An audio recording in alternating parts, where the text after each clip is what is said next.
Good morning, सुप्रभात, केम छो। उम्मीद है आप सब लोग बेहतर होंगे। आप में से कई लोगों ने एक प्रश्न पूछा है कि सर कई बार ऐसा होता है कि हम किसी व्यक्ति को जिसको जानते हैं, जो हमारे नियर होता है, वो कई बार हमें लगता है कि वो हमारे लिए ठीक नहीं कर रहा है, या हम जो चाहते हैं उसके अकॉर्डिंग वो रिएक्ट भी नहीं करता है, व्यवहार भी नहीं करता है, और कई बार ऐसा लगता है कि वो हमें धोखा दे रहा है, या उसने हमको चीट किया है, या उसने हमको जो है वो किसी प्रकार से नुकसान पहुंचाने की कोशिश की है। ठीक है, तो हमें कैसे जो है वो व्यवहार करना चाहिए, क्या करना चाहिए? और ये जो आपका प्रश्न है बड़ा जेन्युइन प्रश्न है, और मतलब हम सारे लोग जो है इस प्रकार की चीज़ों को फेस करते हैं। मैंने भी फेस किया है, ठीक है। लेकिन मैंने एक बात सीखी है कि सबसे इम्पॉर्टेंट चीज़ ये नहीं है कि आपने उसको सबक दिया या नहीं दिया, ये भी नहीं है कि उस व्यक्ति से संबंध तोड़ने के बाद हमें कैसा फील हुआ, या उसके संबंध बने रहने पर कैसा हम महसूस कर रहे हैं। सबसे बड़ी बात है वो है मन की शांति, कि हम किसी चीज को लेकर अपने अंदर क्या सोचते हैं, उसका हमारे अंदर क्या इम्पैक्ट हुआ, ये बड़ी इंपॉर्टेंट चीज है। क्योंकि देखिए क्या होता है कि हम जितने लोगों से इंटरेक्ट करते हैं ना, हर व्यक्ति की एक ना एक छाप जो होती है, उसका निशान जो है वो हमारे हृदय पर बन जाता है। हमारा जो हृदय होता है ना, वो ऐसा होता है, जैसे आपने देखा ना, एक बड़ा सा मोल्ड होता है कि जो छापा बनाने वाली जो होता है ना, कि एक मिट्टी होती है, मिट्टी को आपने रखा है यहाँ पे और मिट्टी में आपने निशान बना दिए, तो वो निशान बने रह जाते हैं। ठीक है ना, जब तक कि उन्हें पूरी तरह जाए, मिटाया ना, तो निशान बने रह जाते हैं। तो बिल्कुल वैसे ही जो हृदय पर भी छाप चीजों की पड़ती चली जाती है। तो क्या करना चाहिए हमको? देखो, मतलब मेरी जो पॉलिसी है कि मैं यदि कोई चीज को खराब देखता हूं, मुझे लगता है कि ये ठीक नहीं है, सामने वाले ने ठीक व्यवहार नहीं किया है, तो मैं सबसे सिंपल काम ये करता हूं कि मैं अपने मन की शांति का हरण नहीं ढूंढता, मतलब अपने मन की शांति को बचा के रखता हूं। मैं उस व्यक्ति से, हो सकता है कि मैं उससे अपना कम्युनिकेशन कम कर दूं, लेकिन जब वो मेरे सामने आएगा तो मैं सारी बातें पुरानी भूल के उससे नॉर्मल बात करूंगा। आगे के व्यवहार में मैं उससे संतुलन बनाए रखूंगा, तो मैं आगे कुछ ऐसा ना करूं जिसके चलते वो दोबारा उसको इस चीज का मौका मिले जो उसने मेरे साथ पहले किया है। इन बातों का मैं ध्यान रखता हूं। लेकिन उस व्यक्ति के बारे में दिन रात सोचना, उससे बदला लेने की भावना का दिमाग में रखना, ये सब चीजें मैं नहीं करता, क्योंकि मुझे लगता है कि वो व्यक्ति इतना डिजर्व नहीं करता है कि उसके बारे में इतना सोचा जाए। मतलब वो व्यक्ति इतना डिजर्व नहीं करता है कि उसके बारे में इतना सोचा जाए, इसलिए क्यों अपना समय खराब करें। हम आगे बढ़े, पॉजिटिव चीजों की ओर देखें। हम नेगेटिव चीज़ें, देखो ऐसा है कि जीवन में जब भी आप आगे बढ़ेंगे, चलेंगे ना, तो बहुत सारे नेगेटिव लोग आते चले जाएंगे जो आपको डेविएट करने की कोशिश करेंगे, और वो इसलिए करेंगे कि वो चाहते हैं कि आप इस पाथ से निकलकर उनमें शामिल हो जाएं। जैसे ही आप उनमें शामिल होंगे ना, तो वो आप सबसे अच्छे हो जाएंगे उनके लिए। लेकिन जब उनको लगेगा कि आप उनसे बहुत आगे जा रहे हैं ना, तो आपके पैर खींचने की कोशिश करेंगे। ये प्रकृति का नियम है भाई। आप यदि यहाँ से रॉकेट से निकलते हैं बाहर अंतरिक्ष की ओर, स्पेस की ओर निकलते हैं, धरती पीछे खींचती कि नहीं खींचती है? वो भी कहती है, अरे कहाँ निकल जा रहे हो? अरे जब आप जो लोग अंतरिक्ष यान में बैठते हैं, स्पेस शटल में बैठते हैं, बाहर निकलते हैं, तो उनको भी एस्केप वेलोसिटी को क्रॉस करना पड़ता है, उसके ऊपर जाके निकलना पड़ता है भाई, कि हाँ अभी अर्थ का ग्रेविटेशन जो है मतलब खींच, जाहिर सी बात है अपनी ओर धरती भी खींच रही है, भैया बाहर मत जाए, यहीं रहे। तू कैसे अंतरिक्ष में घूम सकता है? तो छोटे छोटे इंसान है, वो तो करेंगे।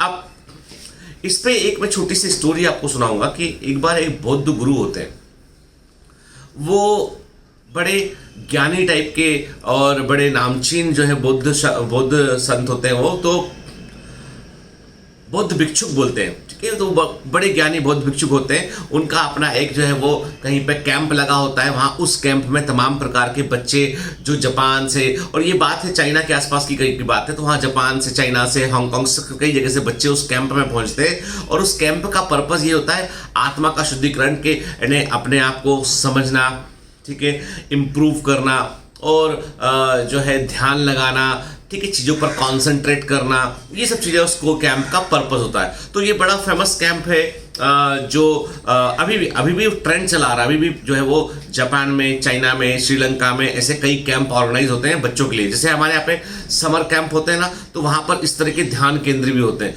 आपको क्या लगता है, जापान, चाइना और ये जो कंट्रीज हैं, ये धर्म को लेकर के जो है वो नहीं बिल्कुल मानते हैं, लेकिन इनका कट्टरपंथीता इनमें कम है। ये लोग कम कट्टरपंथी हैं, ठीक है ना। हम लोग जैसे धर्म को समझे बगैर लड़ने पहुंच जाते हैं ना, ये लोग धर्म को समझे बगैर लड़ने नहीं पहुंचते, ये धर्म को समझने की कोशिश करते हैं, किसी को फोर्स नहीं करते। हमारा बिलीफ हमारे साथ, तुम्हारा बिलीफ तुम्हारे साथ, और यही होना चाहिए। खैर छोड़ते उस बात को, अब मुद्दे पे आते हैं। मुद्दा ये है कि वहाँ पे कैंप चल रहा होता है। उस कैंप में जापान से अलग अलग जगह से कई सारे बच्चे उस कैंप में आते हैं और वो तकरीबन 15 या 20 दिन का कैंप होता है। उस कैंप में जो है 2 या 3 दिन गुजर चुके होते हैं। उसके बाद एक घटना सामने आती है कि कोई एक स्टूडेंट है जो दूसरे बच्चों का खाने पीने का सामान चुरा लेता है, उनके कपड़े चुरा लेता है, कुछ पैसे रखे हो तो उसको भी चुरा लेता है। तो सारे बच्चों ने पता लगाया कि भैया वो कौन है, तो मालूम चला कि भाई एक लड़का है जो सबके किसी किसी के कपड़े चुरा लिए उसने, किसी का जो उसने कोई डायरी चुरा लिया, किसी का पेन चुरा लिया, किसी का उसने जो है वो खाने पीने का सामान चुरा लिया। तो वो लोग उसको ट्रेस कर लेते हैं और गुरुजी के पास लेके जाते हैं। बोलते गुरुजी ये सबका सामान चुरा रहा है और ये कैंप में ऐसा ऐसा हरकत कर रहा है, आप देखो इसको। तो गुरुजी उससे उसका नाम पूछते लड़के से, बोलते ठीक है। अब सब लोगों को लगता है गुरुजी ने नाम पूछा और ठीक है बोल के बस सब सारी मीटिंग कैंसिल कर दी उन्होंने और अपने ध्यान में फिर से लग गए। वो लड़कों ने सोचा कि शायद कि कुछ गुरुजी जो है वो 2-4 दिन के बाद कुछ करेंगे, डांटेंगे बुला के अलग से इसको, कुछ तो करेंगे। पर गुरुजी ने कुछ भी नहीं किया। 4-6 दिन के बाद उस लड़के को लगा, जो लड़का था चोर था लड़का, उसको लगा कि यार गुरुजी तो कुछ बोलेंगे भी नहीं। उसने फिर से एक आध बार हरकत की वैसी चोरी वाली, किसी का खाने पीने का सामान चुरा लिया, है ना, किसी घर से लड्डू आए तो लड्डू ही खा लिए, ठीक है ना। तो हालांकि कहानी बाहर की है पर हमने इसको भारतीयकरण कर दिया उसका कहानी का। तो चुराया, फिर से बच्चों ने पकड़ा, दोबारा लेके गए गुरुजी के पास। गुरुजी देखो आपने समझाया नहीं पिछली बार इसको, इसने फिर चुराया। गुरुजी मुस्कुराए, कुछ नहीं बोले, बोले बेटा ध्यान रखो, ऐसा मत करा करो। बस इतना बोल के गुरुजी अपने ध्यान में लग गए। अरे इस बार भी गुरुजी ने डांटा नहीं, गुरुजी तो कुछ बोलते ही नहीं है इसको। हद हो गई मतलब ये तो। मतलब गुरुजी कुछ डांटे बोले, कुछ समझाए इसको, सबके सामने बेइज्जत करे इसको, कुछ तो करना चाहिए गुरुजी को। गुरुजी ने कुछ भी नहीं किया। तीसरी बार लड़कों को फिर खबर लगती है कि भैया किसी का कोई कपड़ा गायब है, किसी का कोई पेन गायब है। अब बच्चे गुस्से में आग बबूला हो गए सारे लड़के। उन्होंने कहा कि गुरुजी, सब इकट्ठे होकर पहुंचे, गुरुजी देखो ऐसा है कि हम आपका बड़ा सम्मान करते हैं और ये कैंप पूरे चाइना में, पूरे जापान में बड़ा फेमस कैंप है ये, और इस कैंप में इसीलिए हमारे माता पिता ने हमको यहाँ भेजा है। लेकिन यहाँ पे एक लड़का चोर है और वो चोरी लगातार कर रहा है। हम लोग सब अपने माता पिता को इन्फॉर्म कर रहे हैं और हम कैंप छोड़ के जाएंगे। हम ऐसे कैंप में नहीं रुक सकते हैं जहाँ पर आप एक चोर को भी नहीं टैकल कर सकते हैं। गुरुजी बच्चों से बोले कि तुम सब शांत हो जाओ। बोले कि आप सारे लोगों ने ये निर्णय ले लिया है कि इस लड़के के कारण आप सब लोग कैंप छोड़ के जाएंगे।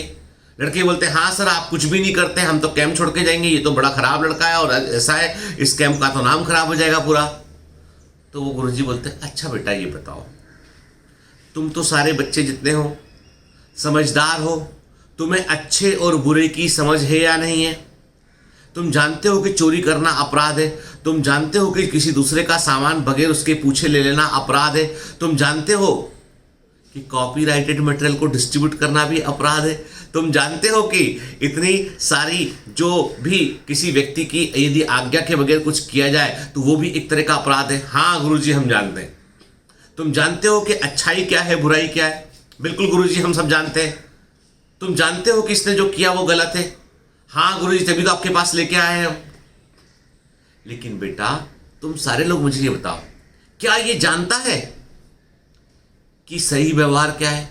क्या ये जानता है कि चोरी करना बुरा है? क्या ये जानता है कि अच्छाई और बुराई में क्या फर्क है?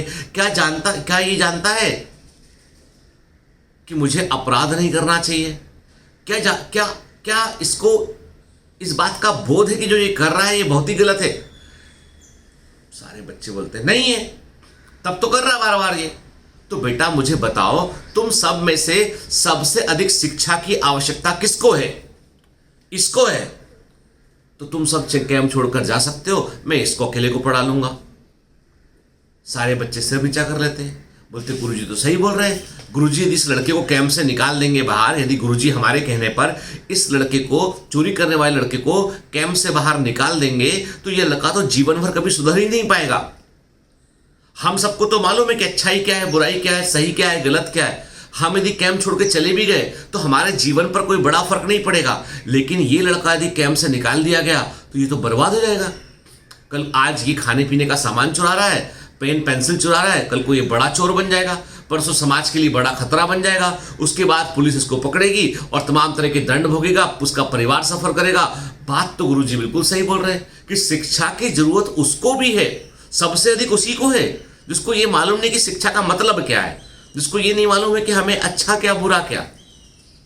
तो जब कभी आप कोई बुरा आदमी देखते हैं ना बेटा, तो एक बात ध्यान रखना, वो जो बुरा आदमी है ना, वो बुरा आदमी जो है ना, उसको हम ये सोच के चले हम कि यदि इसको हमने बहुत गंदे से ट्रीट किया ना तो ये इसके मन में के जो घाव हैं, क्योंकि देखो आदमी कोई जन्म से जब कभी किसी दिन किसी छोटे बच्चे का, आप देखना आपके अड़ोस पड़ोस में कहीं ना कहीं एक छोटे बच्चे का जन्म होता है, माँ से चिपका होता है, दूध पी रहा होता है, मदर्स मिल्क पे होता है, ठीक है, बोलता भी नहीं है, समझता भी नहीं है, अबोध बालक। आप छोटे बच्चे को देखोगे, आपको उसे खिलाने का मन करेगा, प्यार करने का मन करेगा, ठीक है, धीमे धीमे मम्मा पापा बोलना सीखेगा, चलना सीखेगा, गिरेगा चलना सीखेगा। वो क्या वो चोर है?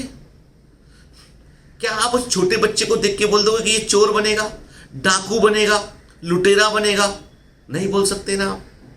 तो फिर वो जब समाज में बड़ा हुआ तो उसने क्या सीखा? उसने हमारे समाज में उसने कई सारे डिफरेंट टाइप के आईने देखे, उसने गलत गलत गलत गलत देखा उसने। और ये बात अलग है कि उसको लगा कि लोगों को पीड़ित करने से, पीड़ा देने से सुख मिलता है। उसे लगा कि मेरे साथ बुरा हुआ तो मैं दूसरे के साथ बुरा करूंगा।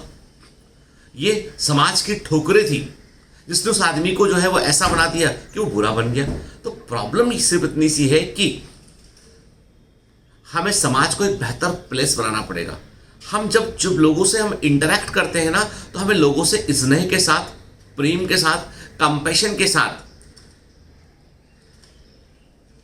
इंटरेक्ट करना होगा। हमें जब लोगों से इंटरेक्ट करना है तो हमें इस बात को सोचना पड़ेगा कि हमारे इंटरेक्शन का प्रतिबिंब इसके दिमाग पर नेगेटिव ना बन जाए। किसी को डांट देना, किसी को पनिश कर देना, ये सॉल्यूशन है ही नहीं कहीं से, ये सॉल्यूशन है ही नहीं। ये बात अलग है कि बड़े अपराधी होते हैं, उनके लिए प्रोटोकॉल वो वैसे ढल चुके हैं कि अब वो उनको कन्वर्ट करना बड़ा मुश्किल है, नामुमकिन नहीं है, मुश्किल है। भाई किरण बेदी इतना फेमस क्यों हुई? क्योंकि उन्होंने जेल के अंदर सुधार अभियान किए। जेल को सुधार गृह कहा जाता है, पता है कि नहीं पता आपको? तो उसमें इम्प्रूव, लेकिन लोग कहते हैं आज जेल ऐसी जगह बन चुकी है यहाँ पर कि जो है लोग अपराधी और पारंगत हो जाते हैं। तो ये सब हम क्या कर रहे हैं? हम कल्चर में जो जहर घोल रहे हैं समाज में, उससे बाहर निकल रहे हैं। तो इसलिए कोई आदमी आपको लगता है ना कि ये ठीक आदमी नहीं है, तो आप इस बात का ध्यान रखिए कि आपको और नुकसान ना पहुंचाए, लेस इंटरेक्शन रखिए, लेकिन दिल पर कील के समान चुभने वाली बुरी बातें मत बोलिए।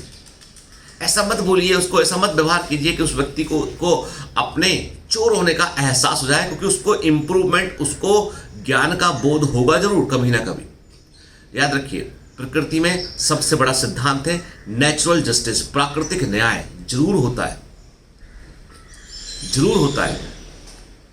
और वो जो न्याय है ना, उस न्याय की गूंज बड़ी गहरी होती है। तो सिंपल सी बात है कि हमें एक कंपैशन के साथ, दया की भावना के साथ, ठीक है, सामने वाले को इम्प्रूव होने के पॉइंट ऑफ व्यू से हमें उसे मौका देना चाहिए। लेकिन मैं फिर कहता हूँ, सतर्क रहिए, सावधान रहिए, लेकिन सामने वाले को सुधरने का मौका भी दीजिए। Have a great day, all the best.